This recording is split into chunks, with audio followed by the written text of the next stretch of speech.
Sözünüzді айттыңыз, осының барлық халықтың атынан деген сөз айттыңыз. Кешіріңіздер, сіздердің көпшіліктеріңіз биліктің атынансыздар.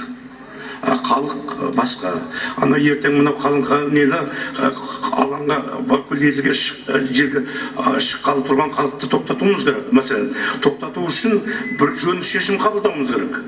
Айтпаса қиынға түседі. Тұтас халықты билікпен бұқара деп білуде бұл заңдылық қайшы нәрсе. Биліктің атынан келіп отырсыз дейсіздер.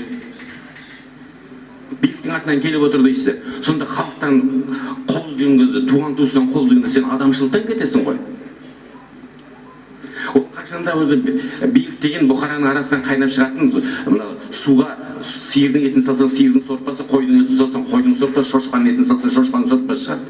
Билік деген осы қалың бұқараның арасынан қайнап шыққан адамдар. Билікте сізде болдыңыз парламентте. Сіздер де болдыңыздар биліктің әрбір тұтқасында. Қолынан жұмыс келген адамға жұмыс атқартады. Өз кірпіштен адам жасай алмай тұрмыз. Әрбір адам қымбат бізге.